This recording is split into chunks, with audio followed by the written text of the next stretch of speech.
नमस्कार विद्यार्थी मित्रांनो, विदर्भ आयएस अकॅडमीच्या या ऑनलाईन प्लॅटफॉर्मवर मी आशिष सर आपले स्वागत करतो। 9 जुलै 2022ला जो पेपर झाला कंबाईन ग्रुप बी चा, त्याचं इंग्लिशचं एक्सप्लेनेशन आपण बघणार आहोत। थोडा गावी गेलो असल्या कारणाने 1-2 दिवस लेट झालं। ठीक आहे, बघा आपण 30 मार्क्स कसे डिवाइड केले गेले ते बघू। तर ग्रामरवर 15 मार्क्स होते एकूण, व्होकॅब्युलरीवर 10 मार्क्स आणि पॅसेज 5 मार्क्सचा अगदी सोपा पॅसेज होता। ठीक आहे ना। आणि हे जे ग्रामर आणि व्होकॅब्युलरीचे जे पार्ट आहे, तर व्होकॅब्युलरीमध्ये मी antonyms, synonyms, one word substitutions किंवा या स्पेलिंग सहित गोष्टी टाकलेल्या आहे। ठीक आहे ना। आणि म्हणून तो पार्ट वाढलेला आहे ॲक्च्युली। व्होकॅब्युलरी आणि ग्रामरचे काही रूल्स जवळपास रिपीट झालेले आहेत। रूल्स वेगळी गोष्ट, परंतु प्रश्न रिपीट झालेले आहे आणि हा अगदी सोपा पेपर होता। याला आपण रिपीटेड क्वेश्चन्स, रिपीटेड पेपर असं म्हणू शकतो, कारण भरपूर रूल्स जसे तसे कॉपी झालेले आहे। ठीक आहे ना। बघू आपण। बघा पहिला प्रश्न म्हणजे 51वा प्रश्न। 51 ते 80 आपलं इंग्लिश असतं। ठीक आहे। You ought to be considerate towards your patients. ठीक आहे। You ought to be considered. ought to जेव्हा आपण ऑक्झिलरी वर्ब शिकतो, मॉडल ऑक्झिलरी वर्ब, कॅन, कुड, shawl, should, will, would, may, most, might, त्यानंतर एक सेमी मॉडल शिकतो आणि ते हे आहे ought to, used to, ought to, need आणि dare। खूप मोठमोठे टॉपिक्स असतात हे। ought to काय दाखवते, तर ऑब्लिगेशन दाखवते। मग नुसतं ऑब्लिगेशन काय? ऑब्लिगेशन म्हणजे कर्तव्य होते किंवा एखादं बंधन होते, नैतिक बंधन होते। तर या ठिकाणी नेसेसिटी काय दाखवते, मस्ट दाखवते, ते हे दाखवत नाही। इकडे माइल्ड कंपल्शन पण दाखवत नाही, कंपल्शन दाखवत नसते ought to। ठीक आहे ना। ought to दाखवते ऑब्लिगेशन। पण आपल्याला समजलं पाहिजे नुसतं ऑब्लिगेशन की मॉरल ऑब्लिगेशन। पेपरला असेच प्रश्न येतात आणि आलेले आहेत। तर जेव्हा आपण ought to शिकतो तेव्हा आपण मॉरल ऑब्लिगेशन आणि मग मॉरल ड्युटी म्हणा किंवा मॉरल ऑब्लिगेशन म्हणा, ते उत्तर करेक्ट आहे ऑब्लिगेशन पेक्षा। मॉरल ड्युटी म्हणजेच मॉरल ऑब्लिगेशन, कर्तव्य, नैतिक बंधन। ठीक आहे ना। आणि म्हणून ओनली बी म्हणजे आन्सर ऑप्शन 3 करेक्ट आहे। ठीक आहे। आता ठीक आहे, याची आन्सर शीट यायची आहे आयोगाची। या 30 पैकी 30च बरोबर राहील सरांचे म्हणजे माझे, असं काही नाही बरं। कारण भरपूर गोष्टी अशा असतात आपल्याला वाटतं हे बरोबरच आहे, पण जो पेपर सेटर असतो त्याच्या मनात दुसरं उत्तर राहू शकते, असं क्वचित घडते। ठीक आहे ना। म्हणून लक्ष द्या, असं होते हा। बघा 52वा प्रश्न बघा, चूज द करेक्ट सेंटेन्स। आता हा प्रश्न STI 2018ला ॲज इट इज होता। हाच प्रश्न राज्यसेवा 2017 आणि 2016ला पण होता।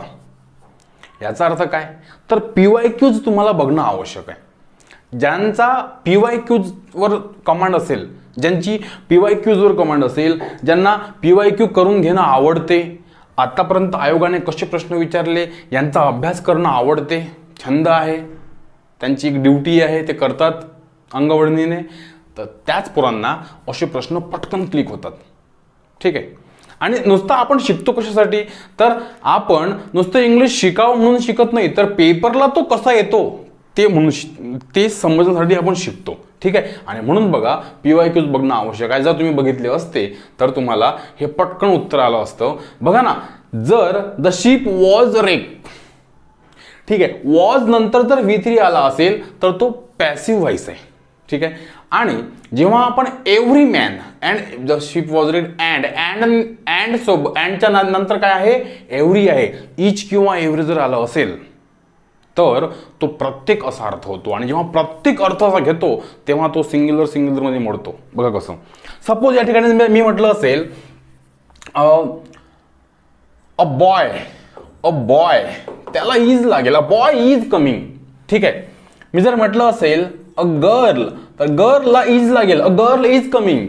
पण जर मी a boy and a girl म्हटलं तर मग आर लागेल। का बरं? कारण ते अनेक वचन मध्ये मोडतात, अ बॉय अँड अ गर्ल। पण मी जर म्हटलं असेल इच बॉय अँड इच गर्ल, आता मी इच लावलेला आहे, मग जर या ठिकाणी दोन कर्ते आपण अँडने जोडले, पण इच लावलेला आहे ना, प्रत्येक असा म्हटलेला आहे, आणि म्हणून तो सिंग्युलर मध्ये मोडतो. तो बी ग्रुपचा करता असतो, ए ग्रुपचा करता, बी ग्रुपचा करता. हे सर्व मी ॲडव्हान्स इंग्लिश ग्रामर कोर्समध्ये शिकवलेलं आहे. ठीक आहे ना. मग आता बघा, तो एव्हरी किंवा इच म्हटलं तर तो बी ग्रुपचा करता होतो, आणि every man, every woman, every child त्याला वॉजच लागेल, त्याला वेअर किंवा आर लागणार नाही. ते अनेक वचन होणार नाही, तो सिंग्युलरच होईल, त्याला वॉजच लागेल. मग सर हॅड का बरं लागणार नाही? तर बघा ना, हा जर पॅसिव्ह वॉइस आहे, इथेही पॅसिव्ह वॉइस पाहिजे होता. म्हणजे हॅड नंतर जर बीन राहिला असता तर कदाचित हे बरोबर राहिलं असतं. इथे मात्र तुम्हाला हॅड नंतर बीन नाही आहे. ठीक आहे, आणि म्हणून तो हे पण चुकीचं आहे, फक्त वॉज करेक्ट आहे. वॉज म्हणजे ओनली ए करेक्ट आहे. कुठे आहे ओनली ए? तर ओनली ए 4 मध्ये आहे, उत्तर नंबर 4 करेक्ट. ठीक आहे. नंतर बघा क्वेश्चन नंबर 53. तो काय म्हणतो? The military is going to lay a trap to arrest the terrorist. Is going to, बघा गोइंग टू जी ही फ्रेज आहे ना, गोइंग टू, हे आपण शिकवत असतो फ्युचर टेन्स मध्ये. कारण फ्युचर टेन्स सर्वांना माहित आहे की शॉल किंवा विल हे फ्युचर मध्ये येते, पण आयोग हे प्रश्न कमी विचारतात फ्युचर टेन्स मध्ये. फ्युचर टेन्स मध्ये ज्या गोष्टी वेगळ्या आहे, आपल्याला वाटतही नाही की बुवा ह्या असेल फ्युचर टेन्स मध्ये, त्या सुद्धा दाखवतात. जसं simple present tense, tense simple present tense आहे, पण फ्युचर ऍक्शन दाखवते, प्लॅन ऍक्शन दाखवते. ठीक आहे ना, आणि म्हणून तो फ्युचर टेन्स होतो. किंवा असं जे गोइंग टू वगैरे आहे, गोइंग टू, तर गोइंग टू जर म्हटलं असेल मी, गोइंग टू, याचा अर्थ काय? जाणे होते काय? नाही. जर मी म्हटलं असेल, असू द्या, I am going to school, तर मग मी स्कूलला जात आहे. मात्र या गोइंग टू नंतर जर एखादं व्हर्ब आलं असेल, आता हा तर नाऊनच आहे, स्कूल तर नाऊनच आहे, I am going to office, तर मी जात आहे, चालत आहे. पण जर म्हटलं असेल त्या गोइंग टू नंतर जर एखादा व्हर्ब आला, तर त्या व्हर्बचा अर्थ बघायचा, आणि त्यानुसार हा करता आता नजीकच्या काळात, नजीकच्या फ्युचरमध्ये एखादी क्रिया करणार आहे असा अर्थ घ्यायचा. म्हणजे काय होईल ते?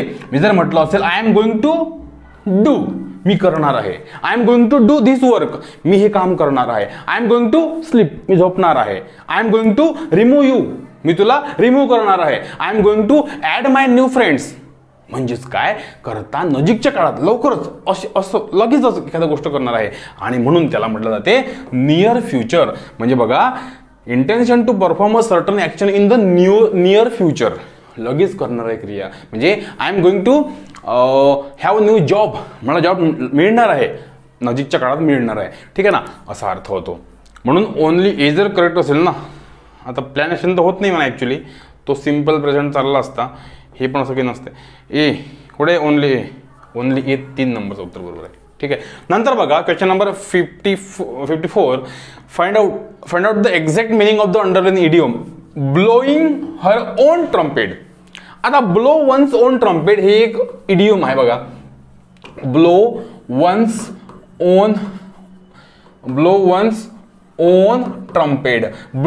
On trumpet.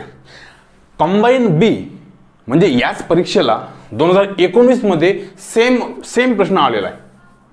ठीक आहे. मग आता वन्स म्हणतो आपण, तर ब्लो वन्सच्या ऐवजी माय, युअर, हर, देअर, इट्स वगैरे लागू शकतो. ठीक आहे ना. आणि या ठिकाणी काय आलेलं आहे? हर आलेला आहे. Blowing her own trumpet. Trump म्हणजे काय? तुतारी. आपण जेव्हा म्हणतो एखादा व्यक्ती आपल्यासोबत भरपूर बोलतो, माझंच खरं, मीच असा, मीच तसा, मीच मोठा, असं जेव्हा म्हणतो आपण काय म्हणतो? स्वतःची तुतारी वाजवणे बंद कर. म्हणजे काय? स्वतःविषयी बढाया मारणे, तुतारी वाजवणे. मराठीत पण सेम अर्थ होतो. ठीक आहे ना. आणि पेपरला प्रश्न बघा रिपीट झालेला आहे, याला to boast oneself, about oneself किंवा वन. ठीक आहे ना. इथे सेल्फ, बोस्ट म्हणजे बढाया मारणे, फेकणे, आपल्या भाषेत फोकनाड म्हणजे काय होते? ज्याच्यामध्ये काहीच नाही एकदम असं असतं, फोकनाड. ठीक आहे ना. हा शब्द प्रमाण शब्द आहे, फोकनाड. ठीक आहे ना. चलो नंतर बघा 55. The underline word is given sentence काय? Notwithstanding the late hour. आता हा सुद्धा प्रश्न कंबाईनला पण आलेला आहे, राज्यसेवेला पण आलेला आहे. ठीक आहे ना. बघा नॉट विथ स्टँडिंग तो काय आहे म्हणतो, ऍडव्हर्ब आहे की डेफिनेट आर्टिकल आहे, प्रपोजिशन आहे की ऑक्झिलरी व्हर्ब आहे. ऑफकोर्स आपण जे माहित आहे आपल्याला पण कापून टाकायचं, तो ऑक्झिलरी नाही, तो डेफिनेट आर्टिकल नाही, तो एकतर प्रपोजिशन असेल किंवा ऍडव्हर्ब असेल. मग आता प्रपोजिशनचा अर्थ काय होतो, शब्द योगी अव्यय, संबंध सूचक अव्यय. या ठिकाणी notwithstanding the latter. आता याचा अर्थ काय होतो, नॉट विथ स्टँडिंगचा अर्थ काय होतो, तरीही, तरी पण, अद्याप सुद्धा वगैरे होतो. ठीक आहे ना. म्हणजे लेट अवर मध्ये पण she attended the meeting as scheduled, schedule ठरल्यानुसार तिने अटेंड केली, तरी पण केली. ठीक आहे ना. तरी पण जर म्हटलं असेल तर तो प्रपोजिशन आहे, तो ॲडव्हर्ब नाही. ठीक आहे. नंतर बघा 56. आता हा म्हणतो व्हॉट यू कॅन अफोर्ड. ठीक आहे. मग आता तुम्हाला विचारलेलं आहे ही बघा, workout, work on, work with किंवा वर्क अबाउट, ह्या ज्या वर्ब्स असतात ना, प्रेझेंट वर्ब्स. बघा वर्कआउटचा अर्थ काय होतो, व्यायाम करणे. वर्कआउट म्हणजे लिखाण करणे किंवा आपला अभ्यास करणे, काम करणे, होमवर्क वगैरे करणे. वर्क ऑन म्हणजे एखाद्या गोष्टीवर काम करणे, म्हणजे work on what you can afford, work out नाही. हा वर्कआउट पण चाललं असतं, पण वर्क ऑन जरा जास्त बरोबर आहे. Work on, work on. ठीक आहे ना. वर्क विथच्या सोबत इकडे वर्क अबाउटच्या विषयी हे तर नाही होणार. ठीक आहे. 57 बघा, चूज द इनकरेक्ट सेंटेन्स. आता इनकरेक्ट सेंटेन्स भरपूर मुलं असे आहेत, आपण बघतो, हाय हाय मायसेल्फ आशिष भाकरे, मायसेल्फ आशिष भाकरे. तुम्हाला कोणी शिकवलं मायसेल्फ आशिष भाकरे? मायसेल्फ आशिष भाकरे म्हणायचं नाही, चूक आहे ते. आय एम आशिष भाकरे किंवा माय नेम इज आशिष भाकरे असं म्हणायचं असते, मायसेल्फ म्हणायचं नसते मित्रांनो. ते फालतू आहे, चुकीचं आहे ते. ठीक आहे ना. मायसेल्फ काय आहे लक्ष द्या. मी जर म्हटलं असेल आय ईट अ मँगो, आता मी एकदम सोपं वाक्य घेऊन राहिलोय. आय ईट अ मँगो, मी आंबा खातो, मी आंबा खातो. I help you, I help you, मी तुम्हाला शिकवतो. कर्ता मी आहे, कर्म कोणीतरी दुसरेच आहे. ठीक आहे ना. कर्ता कर्म वेगवेगळे आहे. पण मी जर म्हटलं असेल आय हेल्प मी, बस या आशयाचं असते ते reflexive pronoun. I help me म्हणजे मीच स्वतःची हेल्प करतो. मग आय हेल्प मी म्हटल्यापेक्षा तो रिफ्लेक्सिव्ह प्रोनाउन आहे म्हणून त्याला सेल्फ लागतो. आय हेल्प माय सेल्फ, मी न म्हणता काय म्हणायचं, I help my self, I help my self. ठीक आहे ना. असा जेव्हा अर्थ होतो म्हणजे मीच, आय कट माय सेल्फ, मी स्वतःला कापलं, हर्ट केलं, आय हर्ट माय सेल्फ. एक पुस्तकात वाक्य आहे का, त्या कोणता चेतन भगतचं कोणतं पुस्तक आहे ते, हाफ गर्लफ्रेंड मध्ये, I know rest, I scolded my self. थांबायचं नाही आता, धावायचं तो शेवटचा सीन. ठीक आहे ना. थांबायचं नाही आता, no rest, I scolded myself. म्हणजे खडसावलं कोणी, मी खडसावलो. कोणाला खडसावलं तर मलाच खडसावलं. करताही मीच, कर्मही मीच. अशा वेळेस माय सेल्फचा वापर होतो. लक्ष द्या. ही हर्ट हिमसेल्फ, बरोबर आहे. Gems and my self went together, चूक. असं म्हणतो काय आपण, माय सेल्फ टीच हिम, चूक. तो प्रोनाउन तिकडे जो इथे आहे, तो इथे बघा, तो एम्पॅथिक प्रोनाउन आहे. She did it all by herself, ती स्वतःच आली, ती स्वतःच तिने हे काम केलं. शी केम हर सेल्फ, स्वतःच आली. ठीक आहे ना. हे बरोबरच आहे. किंवा बिहेव युअर सेल्फ, हे बरोबरच आहे. जेम्स अँड आय पाहिजे मित्रांनो, जेम्स अँड माय सेल्फ नाही पाहिजे, वाक्य चुकीचं आहे ते. ठीक आहे ना. आणि ते विचारलेलं आहे चूज द इनकरेक्ट सेंटेन्स. इथे गडबड होती आपली. तुम्हाला आयोग कधी करेक्ट विचारेल, कधी इनकरेक्ट विचारेल. इथे इनकरेक्ट विचारलेलं आहे आणि बी आहे, तो बी आहे म्हणून 2 नाही लिहायचं. बी कुठे आहे तो बघायचं, उत्तर 3. ठीक आहे ना. चलो नंतर बघा, द जज order that the accused be set from free. आता the sentence above express mood. कोणतं मूड? मूडवर आपण लगेचच 1-2 दिवसामध्ये अख्खं लेक्चर घेणार आहे मूडवर. मूडचे भरपूर पोरांना प्रॉब्लेम्स आहे. सर मूड म्हणजे नेमकं काय, आम्हाला एका झटक्यात शिकवा. तसं मी आपल्या ॲडव्हान्स इंग्लिश ग्रामर कोर्समध्ये शिकवलेलं आहे, पण तरीही यूट्यूबचे जे आपले सबस्क्रायबर्स किंवा विद्यार्थी आहेत, जे फॉलोअर्स आहेत, त्या सर्वांसाठी मी मूडच्या चॅप्टर 1 लगेच आणणार आहे काही दिवसामध्ये. ठीक आहे. 1-2 दिवसामध्ये. बघा, मूड 3 प्रकारचे मूड असतात आणि यासाठी आपल्याला टाइप्स ऑफ सेंटेन्सेस हे चॅप्टर पूर्णतः करायचं असते. ठीक आहे ना. मग जर समजा असर्टिव्ह सेंटेन्स असेल म्हणजे विधानार्थी वाक्य किंवा क्वेश्चन असेल तर तो काय होतो इंडिकेटिव्ह मूड. Indicative mood. ठीक आहे, आपण डिटेल त्यामध्ये पाहू. हे सध्या बघा. नंतर जर समजा इम्परेटिव्ह सेंटेन्स असेल म्हणजे व्हर्बच्या पहिल्या रूपाने जर वाक्याची सुरुवात झाली असेल म्हणजे go there, come here, show me your book असं असेल तर तो होतो इम्परेटिव्ह मूड. ठीक आहे ना. आणि एक आहे सबजंक्टिव्ह मूड जो सर्वात जास्त महत्वाचा आहे आणि त्याच्याच भोवताल प्रश्न फिरतात पेपरचे. ठीक आहे. मग त्यामध्ये अनेक गोष्टी आहे अशा. त्यापैकी एक अशी गोष्ट आहे की जर दॅटने वाक्य जोडलं असेल, that, so that, in order that, in addition that, ठीक आहे ना, असं जर वाक्य असेल तर तुम्हाला या ठिकाणी सबजंक्टिव्ह मूड घ्यायचा असते. म्हणजे एक बरोबर आहे. आता ह्या गोष्टी आपण डिटेलमध्ये त्या दुसऱ्या लेक्चरमध्ये बघू. सध्या वेळ नाही आपल्याकडे. ठीक आहे ना. बघा 59 Grishma spoke with white heat. White heat बघा असे इडियम्स तुम्हाला भरपूर येतात. व्हाईट हीट, व्हाईट एलिफंट म्हणजे काय होते? पांढरा हत्ती काय? नाही तर न परवडणारी गोष्ट, बर्डनसम गोष्ट ज्याचा मेंटेनन्स आपल्याला परवडत नाही. व्हाईट हीट म्हणजे काय? एखादी तीव्र गोष्ट. बिलकुल व्हाईट हीट, तीव्रता. मग एखाद्या गोष्टीत जर तीव्रता असेल तर श्रूडनेस का? नाही. प्लेन व्हाईस का? नाही. किंवा कनिंग पॅशन का? नाही. तीव्रता असणे एखाद्या गोष्टीमध्ये, इंटेन्स पॅशन असणे, इंटेन्स गोष्ट असणे, एकदम तीव्रता असणे. ठीक आहे ना. नंतर बघा choose the best meaning of the underline word. आणि अगदी सोपा पेपर होता, काही खूप कठीण नव्हता. ठीक आहे ना. रिपीट झालेले आहे बरेच प्रश्न, ॲज इट इज रिपीट झालेले आहे किंवा त्यांची तऱ्हा रिपीट झालेली आहे. शब्द तोच आला, प्रश्न वेगळ्या पद्धतीने विचारला गेला, कधी कधी रिपीट ॲज इट इज झालेले 100%. बघा आता choose the best meaning of the under. हा पेपरला प्रश्न आला यूपीएससी मध्ये. यूपीएससी मध्ये एक CDS नावाची एक्झाम असते. त्यामध्ये 120 मार्क्सला इंग्लिश ग्रामर असतं. त्यापैकी तो प्रश्न आहे हा पायरुटेड. पायरुटेडचा अर्थ काय होतो? जेव्हा डान्स करताना तो असा गोल फिरतो त्या पायाच्या बोटावर, तो डान्सर म्हणा किंवा काही पण म्हणा एखादी गोष्ट म्हणजे जेव्हा गोल फिरते, राऊंड फिरते, त्याला म्हटलं जाते पायरुटेड. ठीक आहे. याला म्हटलं जाते टूक फास्ट टर्न ऑर स्पिन. ठीक आहे.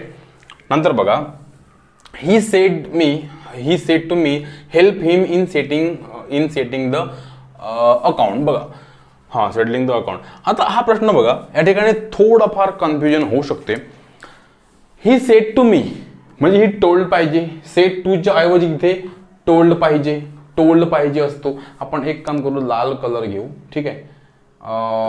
इथे तुम्हाला टोल्ड पाहिजे असतो. त्यानंतर म्हणजे टोल्ड आहे, it's okay.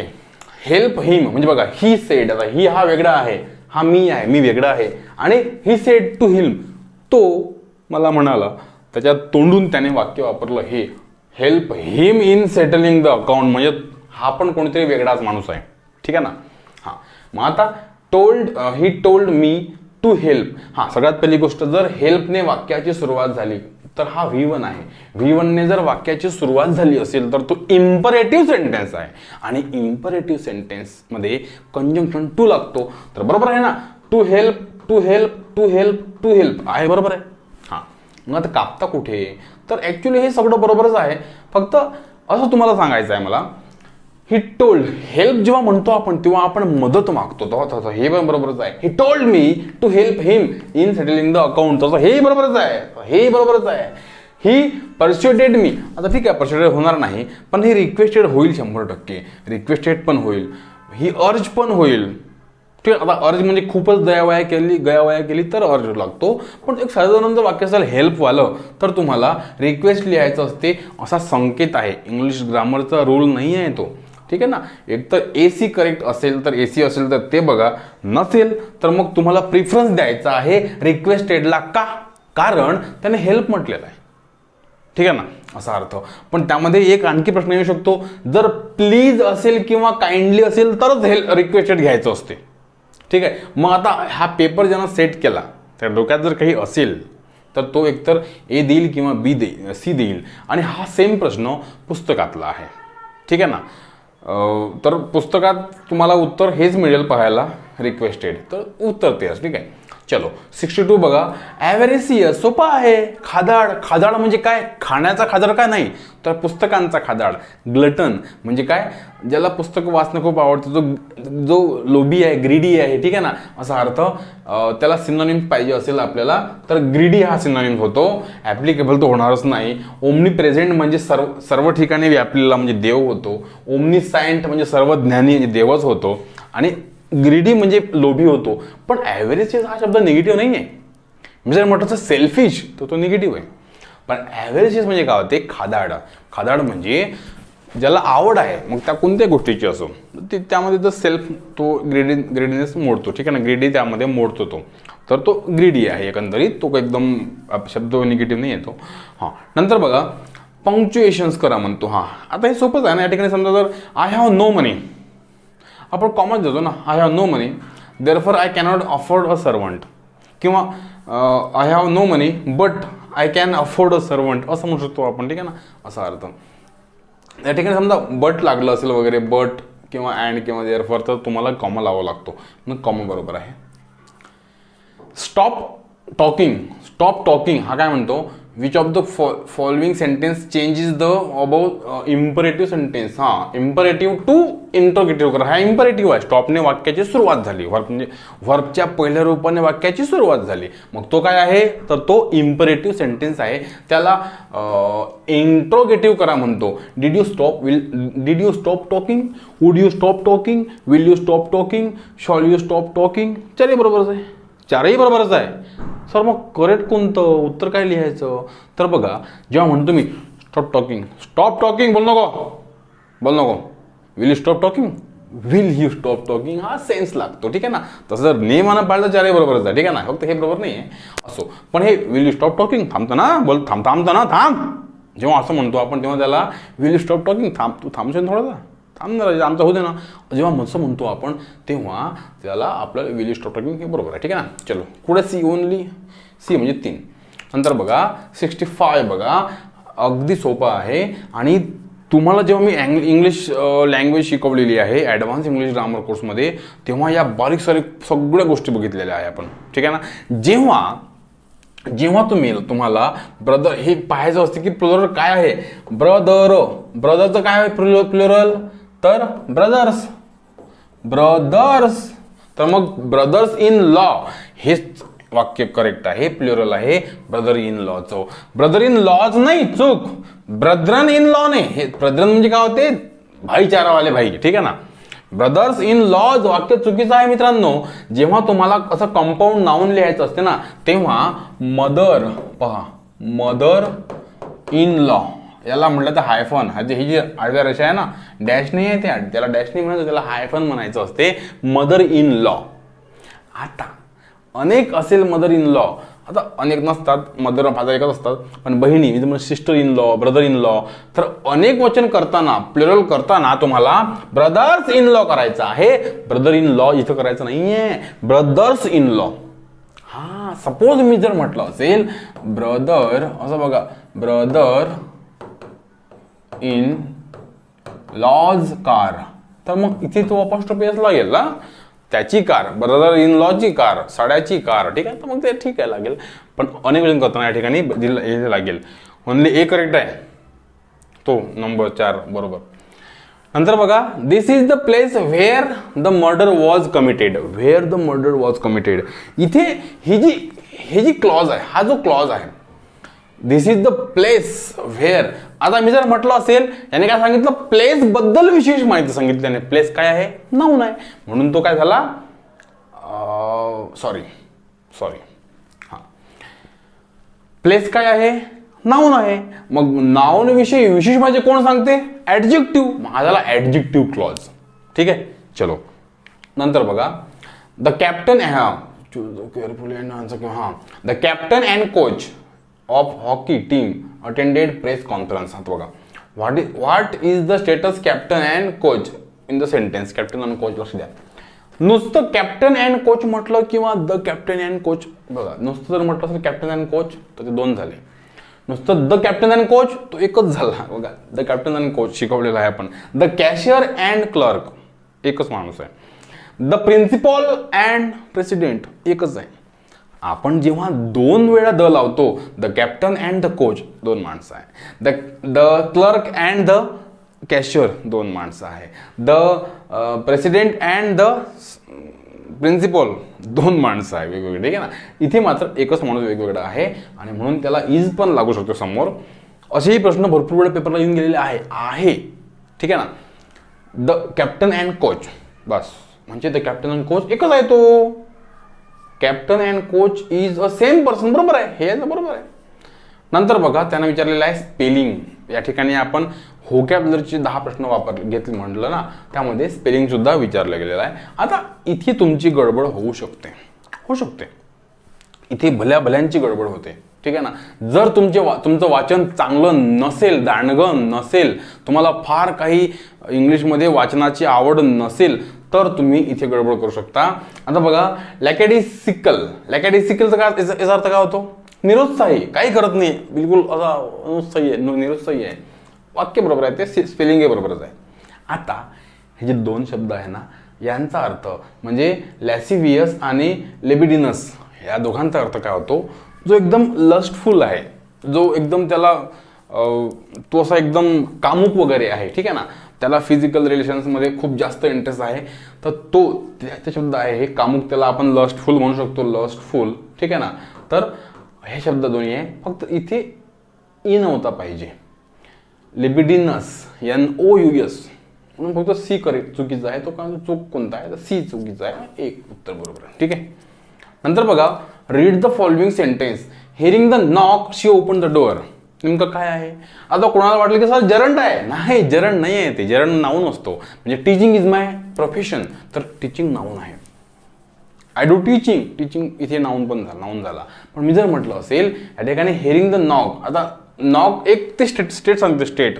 Hearing the knock she open the door, hearing the knock, याला म्हटलं ते participle, present participle, past participle V3 आणि हा असतो प्रेझेंट पार्टिसिपल. हा पार्टिसिपल आहे, हे डिटेलमध्ये आपल्याला शिकायला मिळते एखाद्या कोर्समध्ये, आपल्या इंग्लिश ग्रामरच्या कोर्समध्ये, ठीक आहे ना. चलो नंतर बघा, आता आहे हे होमोफोन्सचे शब्द आहे ना, हे म्हणजे एक स्पेलिंग एक असतो किंवा उच्चार एक असतो, मग नेमकं काय कळा जोडायला हवा. तुम्हाला माहित आहे हा जो व्हेन आहे ना, आता हा शब्द भरपूर म्हणजे सर्वांनाच माहित आहे की व्हेन म्हणजे काय होते? रक्तवाहिन्या, ठीक आहे. मग आता ब्लड आर्टरी, आता हे जर म्हणजे ए ला जर 2 लागत असेल, तर आपण चौथा ऑप्शन आणि पहिला ऑप्शन कापू शकतो बिनधास्तपणे. मग तुम्हाला इथेच 50% मार्क्स मिळाले. आता फक्त 50 मिळवायचे, ठीक आहे ना. बघा तर व्हेन म्हणजे काय होते? व्हेन, या व्हेनचा अर्थ काय होतो? म्हणजे गर्विष्ठ असणे, एखादा कोणी गर्विष्ठ असणे, म्हणजे B3. कुठे आहे B3 इथे आहे. आणि हा जो वेन आहे ना, वेन, याला वेन म्हटलं जाते, याचा अर्थ होतो हवामान दाखवणारं यंत्र, ठीक आहे. वेदर कॉक असं त्याला म्हणू शकतो आपण. म्हणून 2 3 आणि 1 2 2 3 1 हा आहे, बस. काय त्यात काहीच नाही हो. दुसरी गोष्ट, आता जेव्हा अँड लागून असं येते, इज आवार लावायचा काही इज जातं बघा. आता सपोज मी जर म्हटलं असेल भाकर इज माय फेवरेट फूड, तर त्याला इज लागलं ना. मी जर म्हटलं असेल ग्रेव्ही, तर त्याला इज लागेल, ठीक आहे. पण भाकर अँड ग्रेव्ही म्हटलं त्याला पण इज लागेल का? त्याला आर का लागणार नाही? कारण तो एकच आहे. आपण भाजी वेगळी खात नाही, पोळ्या वेगळ्या खात नाही, किंवा भाकर वेगळी खात नाही. आपण जर म्हटलं वरण भात, तर वरण भात मी त्याला दिला, तो माझा वरण भात दे, असं नाही म्हणत आपण वरण खातो वेगळं मग भात खातो वेगळं, नाही, असं नसतं ते. बघा मिल्क अँड हनी, आता मग याला इज लावायचं की आर लावायचं इतकाच प्रश्न आहे की नाही फक्त. मग आता मिल्क, आपण कधी मिल्क सोबत हनी खाल्लं नाही, ठीक आहे. आणि म्हणून ते एक पदार्थ आहे का, हा संभ्रम निर्माण होऊ शकतो. जसं आपण जर म्हटलं असं भाजी भात, भाजी भाकर, किंवा चटणी मीठ, तो एकच आहे. इथे मात्र मिल्क आणि हनी आपण कधी खाल्लं नाही. पण मग लक्ष ठेवायचं आर्टिकलवर. जर याला म्हटलं असेल, नरिशिंग फूड म्हटलं असेल, म्हणजे 1, तर त्याला इज लागतो, बस. इतकाच या ठिकाणी एक विषय होऊ शकतो, लक्ष द्या. ओनली बी करेक्ट, आमच्या तरी माहितीनुसार ओनली बी करेक्ट, ठीक आहे. आता तो नंतर बघा झाला का? हां ठीक. Her bank fell down from her purse. Bank म्हणजे काय? बँक म्हणजे आपली बँक. फेल डाऊन वाक्य बघा. Her her bank fell down from her purse. पर्समधून बँक पडली म्हणजे नक्कीच ती बॅलन्सवाली बँक नाही आहे. बँक म्हणजे रिव्हरची साईड किंवा हां रिव्हरचा कडा म्हणजे बँक, म्हणजे नदीचा काठ, समुद्राचा काठ बीच. हां तो पण बँक नाही होत ना, तो थोडी पडणार आहे पर्समधून. हां फायनान्शियल इन्स्टिट्यूशन म्हणजे बँक ते पण नाही. रो ऑफ कीज हा प्रश्न रिपीट झालेला आहे STI 2016चा. ठीक आहे ना. बघा रो ऑफ कीज म्हणजे बँक म्हणजे बंच पडलेला आहे किल्ल्यांचा चाव्यांचा तिच्या पर्समधून, म्हणजे काय म्हणतो तो डी करेक्ट. कुठे ओनली डी करेक्ट, एक बरोबर. नंतर बघा one who lives for pleasure. हां वन वर्ड सबस्टिट्यूशन्समध्ये प्रश्न असे असतात. फॅनेटिक म्हणजे काय होते? धर्मवेडा. गर्व से कहो हम अमुक अमुक आहे असा अर्थ धर्मवेडा म्हणजे इतर धर्मांचा मान न करणं, आपलेच मिरव करणे, मग तो कोणत्या धर्माचा असो. धर्मवेडे लोकांची संख्या या देशामध्ये खूप फोफावलेली आहे. ठीक आहे, असो तो भाग आपला नाही आहे. असो धर्मवेडा असतो तो हा भाग नाही आहे. तो one who lives for pleasure आनंदासाठी जगणारा. तर हॅपी गो लकीचा अर्थ काय होतो ॲक्च्युली? तर टेन्शन नाही आहे, बस बाबाच्या त्याचे पैसे आहे, हॅपी गो लकी मस्तपैकी नाशिवान आहे तो, बिलकुल काही टेन्शन नाही आहे असा अर्थ. तर तो पण होणार नाही. One who lives for pleasure, त्याचा प्लेजर कदाचित पैशांमध्येच सर्व प्लेजर्स नसतात बरं. आता म्हणाल आपला आनंद कशातही राहू शकतो. One who lives for pleasure त्याला म्हटलं जाते हेडोनिस्ट. ठीक आहे, मग तो निव्वळ तुम्ही पैशातच बघू शकता असं नाही. ठीक आहे, चलो. आणि मिसोगॅमिस्ट म्हणजे काय होते? मिसोगायनिस्ट म्हणजे महिलांचा राग करणारा वगैरे असा अर्थ. ठीक आहे, तर तो हा बरोबर आहे, सी करेक्ट आहे. ओनली सी किती आहे? 2 मध्ये ओनली सी. नंतर बघा शेवटचा हां सेकंड लास्ट प्रश्न बघा. Read the sentence carefully and identify what kind of conjunction. हां he is saving some amount each month so that he can pay his college fees. तो काही अमाऊंट सेव्ह करतो जेणेकरून तो देऊ शकला पाहिजे. हां सो दॅट म्हटलं ना, सो दॅट कंपाऊंड कंजंक्शन आहे. 2 वाक्य जोडलेले आहे. कंजंक्शन नाही, तो तर कंजंक्शन आहेच, पण त्याला आपण कंपाऊंड कंजंक्शन म्हणू शकतो. जसं आपण म्हणतो so that, as soon as. ठीक आहे ना, हे याला so that, in order that, आपण याला म्हणू शकतो कंपाऊंड कंजंक्शन. ते जोडलेले आहे, कंपाऊंड आहे, संयुक्त आहे ते. ठीक आहे ना, दोन्ही आले ते का ना. म्हणून read the following sentence. Despite her age she walks steadily म्हणजे तरीही अशी असून सुद्धा डिस्पाइट डिस्पाइट हर एज म्हणजे डिस्पाइट हर एज म्हणजे किती हे असून सुद्धा शी वॉक स्टेडीली म्हणजे वॉक स्टेडीली वॉकबद्दल सांगितलेलं आहे ना. वॉक म्हणजे वर्ब झाला, कशी चालली ती? हळूहळू चालली. ठीक आहे ना. वॉक्स म्हणजे वर्ब आहे. वर्ब बद्दल विषय माझे कोण सांगितले? स्टेडीलीने. तो त्याला ॲडव्हर्बियल फ्रेज. काही नाही आहे, सोपा आहे. पेपर खूप सोपा होता ॲक्च्युली. नंतर आहे पॅरेग्राफ. तर पॅरेग्राफ पण एकदम सोपा होता, एकदम हलका फुलका पॅरेग्राफ होता. त्याचे उत्तर पण हलके फुलकेच आहे. पॅरेग्राफ पाहू आपण. ठीक आहे, याचे उत्तर आहे 3, याचं उत्तर आहे 4. ठीक आहे, सोपं. ते मिळतं तुम्हाला पाहायला, त्यांना त्याला शेअर्स मिळाले वगैरे. ठीक आहे. नंतर लेगसी म्हणजे हां इनहेरिटन्स हे पण स्पष्ट दिलेलं आहे त्या याच्यामध्ये. नंतर मग हा पण वॉज अ फास्ट लर्नर म्हणजे तो he was a quick boy म्हणजे फास्ट लर्नर असं त्याचा अर्थ होतो. बरोबर आहे ते.